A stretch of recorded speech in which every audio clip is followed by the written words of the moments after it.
Alrighty, guys, welcome back. Let's roll that initiative and jump right into the next encounter. Today, we are looking at the Dungeon Master's tools.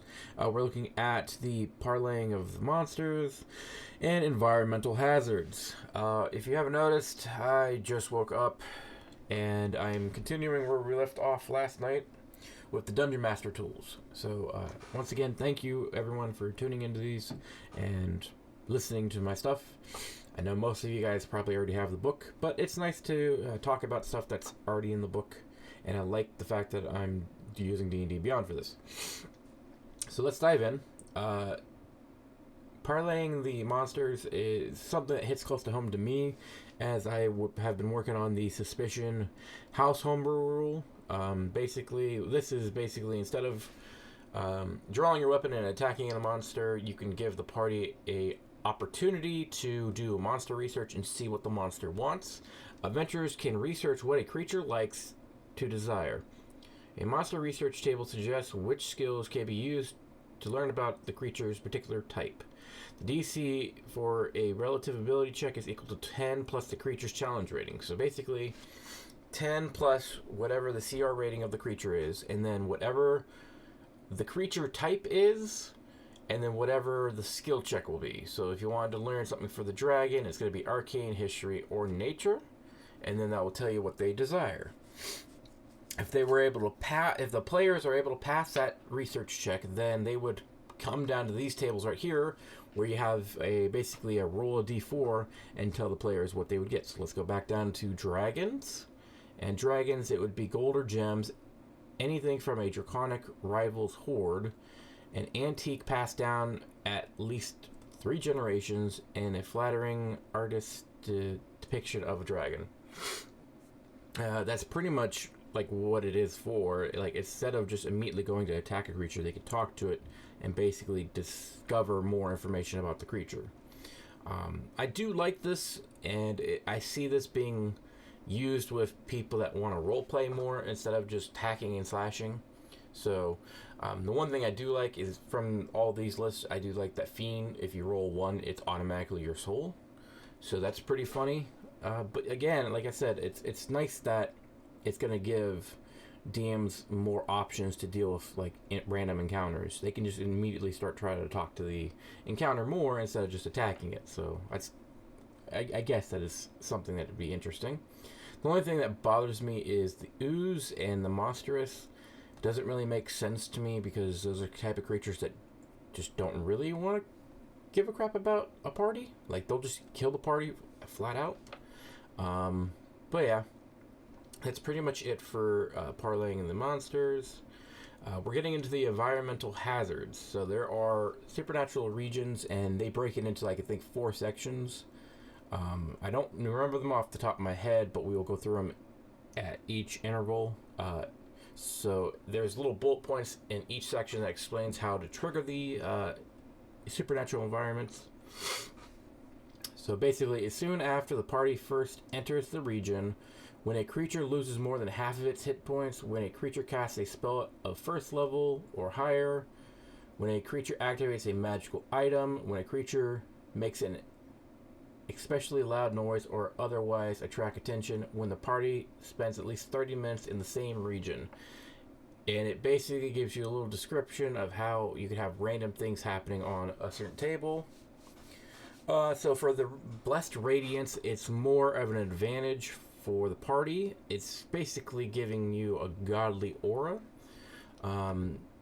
Basically, a creature succeeds a saving throw compelled by the abilities of a fiend or undead. So you're basically getting free saving throws. You're passing those on fiends and undead. A creature is a target of a cleric or paladin spell of a level 3 or higher. So you're going to probably do maybe more damage, I think. A creature's score of a critical hit against a fiend or a monster. The creature experiences a inspiring service, righteous defiance, and wickedness. Again, I'm still kind of tired. But basically, you get the grace of the upper planes touch this region. Consider rolling on the Blessed Radiance effect table when the following circumstances occur. So basically, these are the following circumstances and the bullet points, and then you come down to this D100 table, and you can just go, okay, well, I'm going to roll to see what happens, and this is what happens. And this goes to each area, basically, and I'm not going to read every single one of these bullet points, because I think 1, 2, 3, 4, 5, 6, 7, 8, 9, 10, 11, 12, 13, 14, 15, 16, 17 times 5. It's like 200 of these things. So it in this section, it really just, I thought it was going to be kind of like filler and just like, oh, hey, you can do these options. But no, they really fleshed it out and gave you something to really work for. So,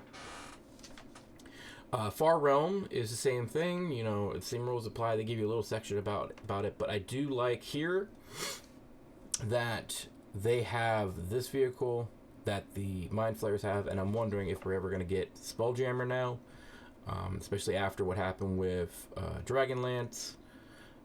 If you haven't heard that there's a big lawsuit over Dragonlance going on right now because of Wizards Coast screwing up. So, let's check out the Far Realm. A warlock whom otherworldly patron is the Great Old One can rolls a 1 or a 20 on the d20 for an ability check, an attack roll, or a saving throw. The character takes a long or short rest in this region.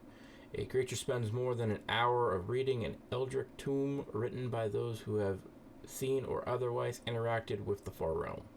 Probably with this one, I see a lot of DMs leaning more into, if you want them to go to the Far Realm, the last option. The first one, I don't know how you're going to get that to work into an actual plot. If they roll a nat 1 or a nat 20, like, what are you going to do to get them into the Far Realm? Taking a long rest or short rest in this region, how are they supposed to get to that region is what kind of bothers me a bit. But again, we have another D100 table, and it kind of just tells you, like, other one was giving you, like, kind of some perks. This one kind of gives you some creatures and the environment hazards. But all in all, I kind of do like the Far Realm one. Haunted is probably going to be the most used one. I can see most DMs going for. Haunted environments include homes buried by dark deeds, the site of mass killings, and locations where individuals died while experimenting powerful fear, sorrow, or I'm so tired, sorry. Haunted places bear echoes of the past and, like ghosts, harass visitors even as they seek respite from old age traumas. Few places are meaningful haunted or meaningless oh wow, I'm out, sorry, I'm still waking up. You can easily customize the general results on the following table below. Considering the following: a creature gains frightened condition. Multiple creatures are unable to see. A creature is alone. Midnight or any other ominous hour arrives. A ghost or other creatures tied to the realm's region's grim history menacing the party. And then again, it kind of gives you some, like, I would say, like, some haunted or Halloween styled stuff.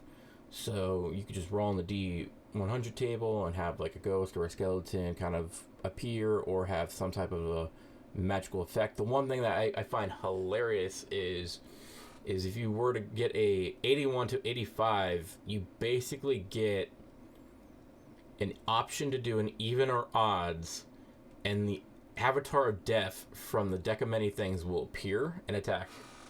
So I find that to be quite ridiculous that would happen, but at this point, I'm okay with it, because it's a D100 table. It's not like you're going to actually fall on this option. It's a 1 out of 100 chance, or 5 out of 100, because it's only 5 levels. Infested is probably the weakest. On many worlds, the biomes of insects radically outweigh that of a higher organism. Mass migration and deadly insect species can impair large creatures, but most insects remain nothing more than an annoyance. However, though wild populations boom, magical manipulation, supernatural growth, interbreeding with otherworldly species or strange circumstances, insects can overrun an entire region. Swarms of insects become the dominant species in the area, consuming plants, animals, and creating elaborate hives or tunnels, and infesting structures and the earth. I like how they say earth instead of planet, but okay. The following effects represent a region overrun by insect hives, similar to creatures like manipulated by magic, otherworldly intelligence, or environment factors that infest the area in countless numbers and driven off all competing life. Here is the list below. For this to happen, web, cocoon, hives, anthills, or other insect dwellings are disturbed. A creature attacks insect swarm or small or large insects, such as a large centipede or large spider in this region. Those are for examples. Creature begins a short or long rest. No idea why they have like these options here. I'm guessing you could just surprise around them with this in the campaign, but nah. And then again, another D100 table, which kind of which compared to the Far Realm and I believe Haunted, this one feels a little weaker, in my opinion. But that's about it when it comes to this stuff. It's kind of all right. I feel like you could just use this and do like your own Spider Island type thing, where it's just large insect creatures. This would be a great resource to look at to see how to do like a homebrew campaign like that. Would I probably do it? Probably not. But to each their own. If you guys need resources, this is a good section to look at resources. However, for me, I'm looking more towards the mirror zone, because the mirror dimension is something that I'm kind of using in Dino Island. I just probably reuse this and like reword it to change it up a bit. A mirror zone occurs when planar and magical energies converge and create a plane of reflection. Creature, objects, and energy-related refractions duplicate or transport elsewhere. Such locations arise from the interaction of the theoretical plane of mirrors upon the material plane, or where powerful magic governs transition, protection, and diminish. I'm losing it. Had unexpected results. Consider the rules in the mirror dimension as the results below. A creature shatters a mirror. A creature uses any teleportation spell. An illusion appears. A creature impersonates another creature. So you could probably have like a doppelganger or mass illusion happen, like I'm using. But again, it's kind of nice to have like hallucinative terrain. That's a good one that I see as an option, is just tricking the party with. And then it basically works on trying to trick the party while also dealing with the fact that you're in a weird space of reality. I haven't read much of it during the stream last night. However, I do find it more appealing to me out of the hazard supernatural environments. The next one on the list is going to be the psychic renaissance. I'm so out of it. I'm sorry. In the area of the psychic renaissance, I really don't know that word. Sorry, my English is never great. Magic imposes strange effects on creatures and objects. These manifestations stem from strong emotions combined with the magic used, or from presence of psionic creatures. Consider the table below. Creatures endure a powerful emotional experience. Creatures take an amount of psychic damage greater than its constitution. Creatures become charmed or frightened, and then they experience a telepathic communication. So again, to cause a region to have this effect, there you go. And then you have a table down here dealing with more psionic stuff, like you take psionic damage. There's mind blank, detect thoughts. I believe there's even one where you literally, was detect thoughts the one? Gains cast to detect thoughts once per 24 hours. No, I thought there was one where you literally can read people's thoughts through the area. On answer 20, yep. So basically that's about it. They also leave a note here for awaken anything, so you can have creatures like the Gullbarg, which is, again, I'm sorry about my English. Talking rocks and talking trees, the torrents. You just give animate objects and such. But that's basically, in that area, you can use Awakened as, I guess, a plot point for the region. Unraveling magic I do kind of like, but I don't see it being used as much as Haunted, because with this you basically have the source of magic is damaged or corrupted in the region. Magic is unpredictable and strange results occur.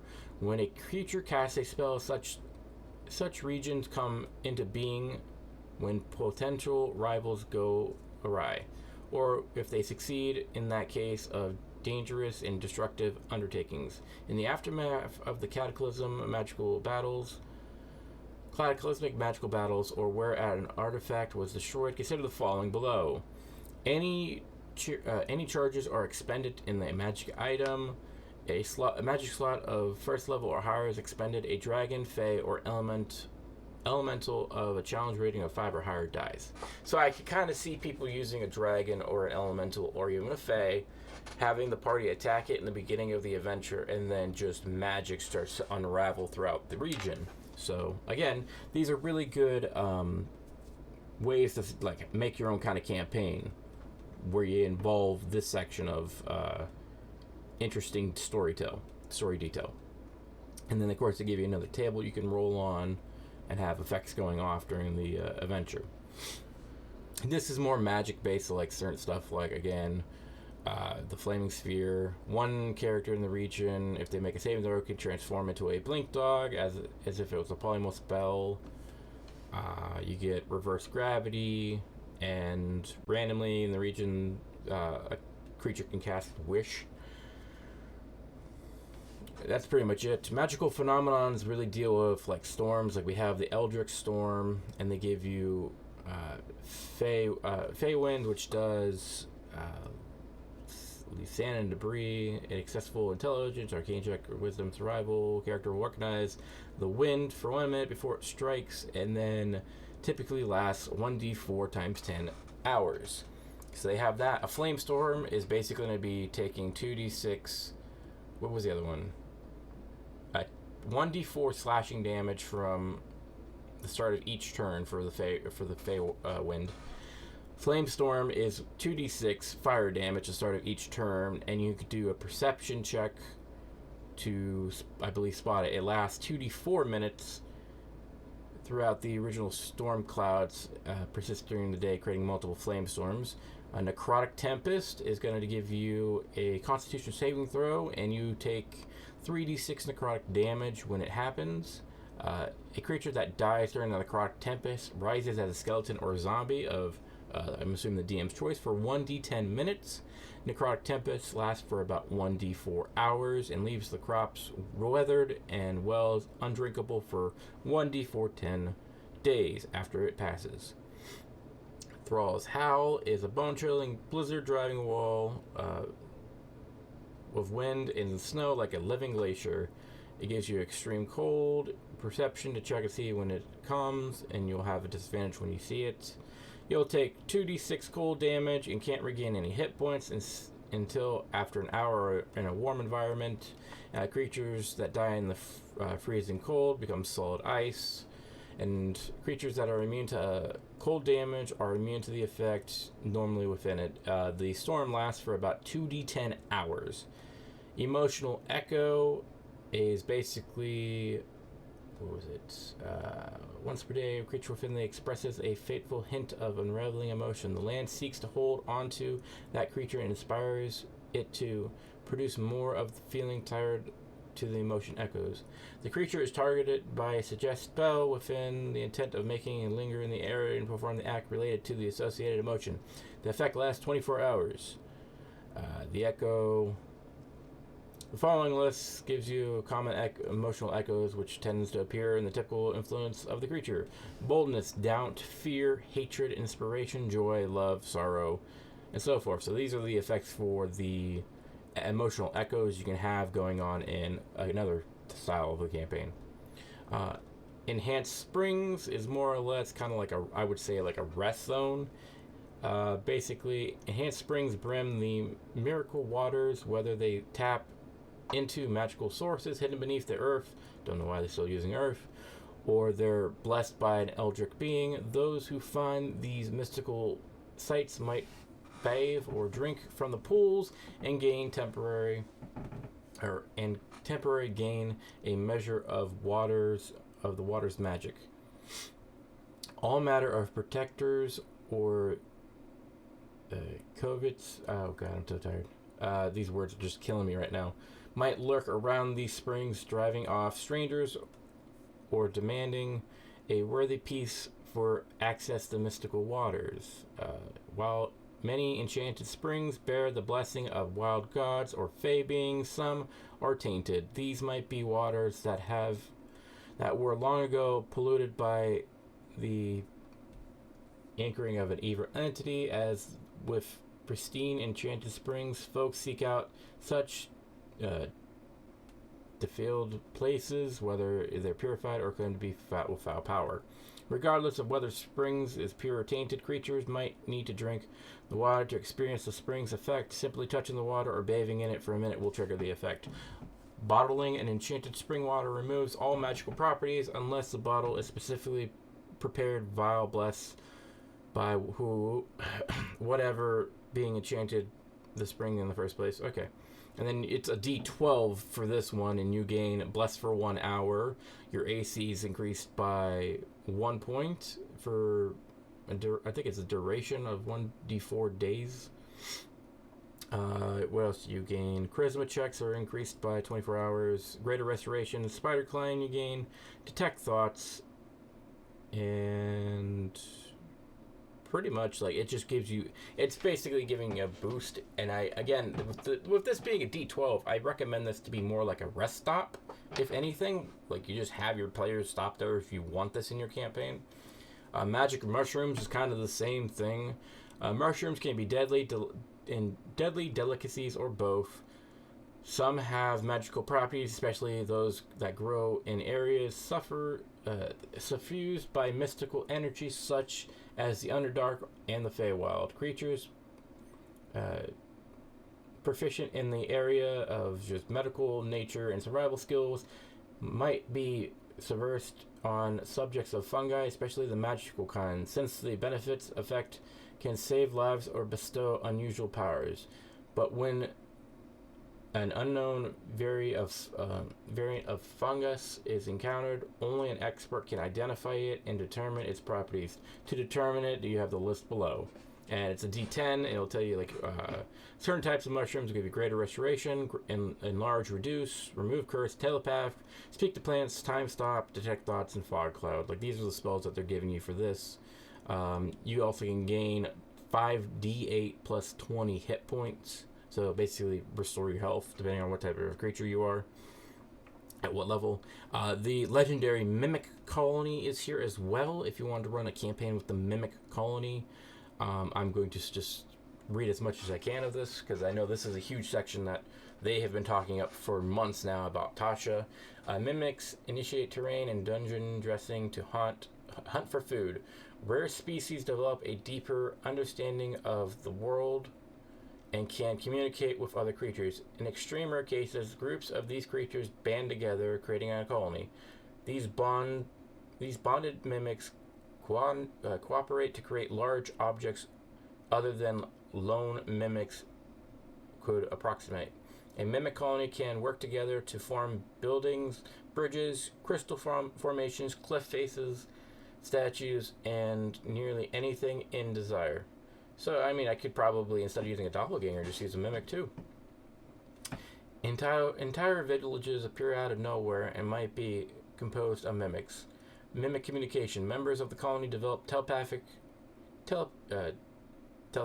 whatever, I'm tired, and ability to speak. Within 10 miles of the colony, any mimic can communicate telepathically with another creature within 120 feet of it and can speak common and underdark or undercommon fluently, or two other languages the DM chooses.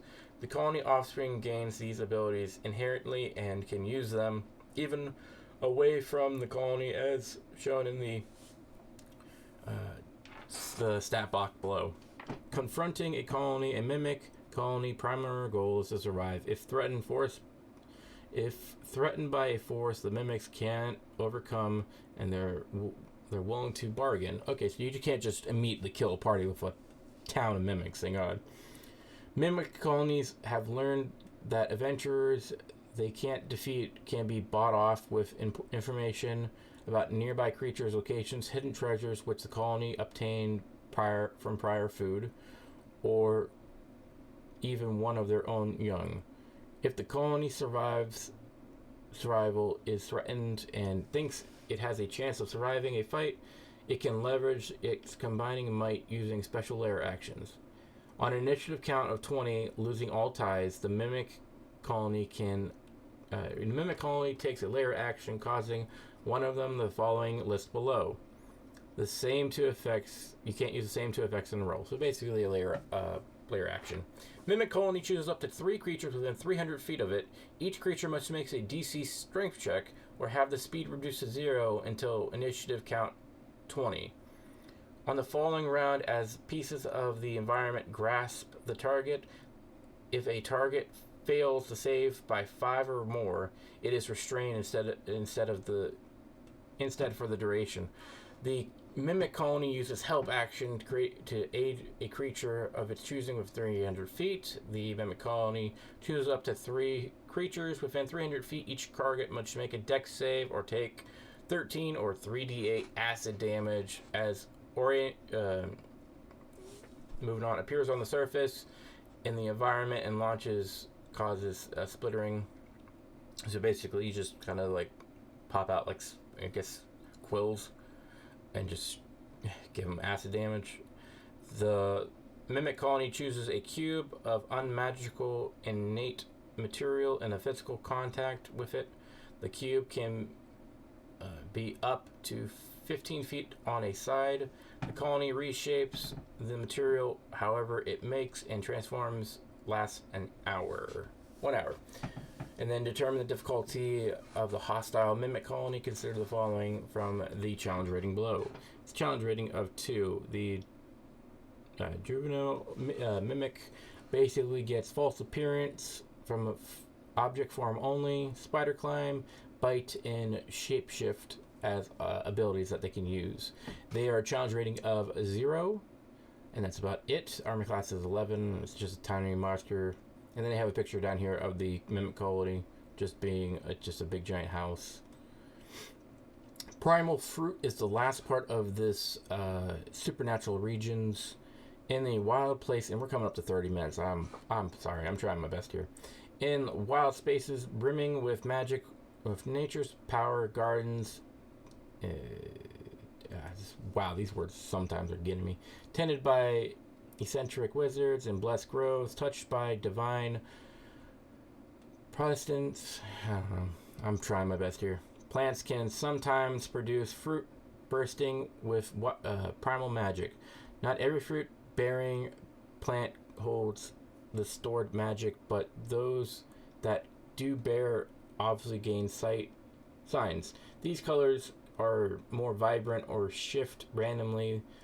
Their skin sparkles with a light or glows in the dark. Soft hum emanates from them, or they feel peculiar to the touch. A fruit-bearing plant that is suffering or suffused with magic might produce 1d6 pieces of primal fruit per week. Primal fruit remains potent for 1 week, after which it loses its magical properties but remains edible. So basically it just loses the magic after about a week. As an action, a creature can eat the piece of the primal fruit and gain its effects.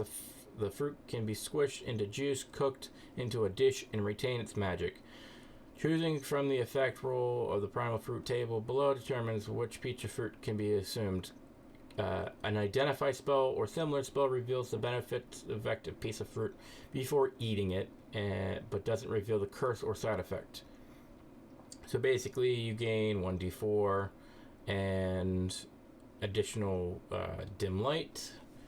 You gain an actual point of exhaustion for eating it. So this one's kind of 50-50 for a party. Let's see what else it does. You get cursed with lycanthrope.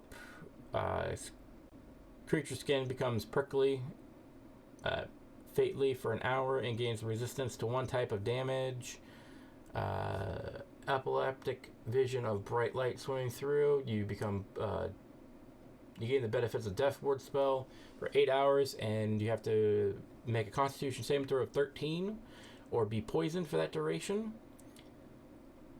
You gain advantage on your saving throws against spells, and this one is you don't require to food, drink, or sleep for 1d4 days.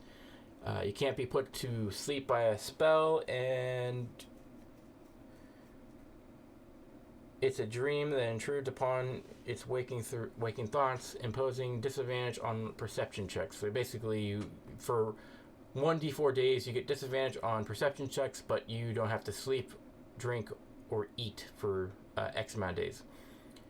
And then this one is you have a telepathic communication with creatures within 120 feet of you. So you basically can talk to them telepathically. That's the one I was looking for earlier. Unearthly roads is the last part here, and then we're going to cut it. Currents of the magical run through the world. Invisible arteries like networks that extract subsequent influence and connect despairing lands. The greatest of these magical streams are perceived paths, often known by colonial names or simply as unearthly roads. As an unearthly road acts like a sort of planar portal that stretches from one place to another, be they sites on the same world or different planes of existence. Unearthly roads allow creatures to cross great distances rapidly, moving from an entrance gate to an exit gate, vice versa. So basically an Einstein bridge. These paths operate like long tunnels, and a creature that travels on an unearthly road progresses 21 miles of distance in the time that it would take normally in travel of 1 mile. So basically, it's an Einstein bridge or a wormhole. While on the road, glimpses of the world beyond might be visible in a blur or distorted vision of scenery, or especially promoted landmarks. Creatures or special or specific details are not visible beyond unearthly roads. Some unearthly roads serve as trade routes or secret connections between distant lands. Others shift locations at noteworthy times, or it responds to extreme phenomena like a specific anniversary or response to a phase of the moon. Most might also require a particular item, ritual, or action to open their gates. Unearthly road key table below.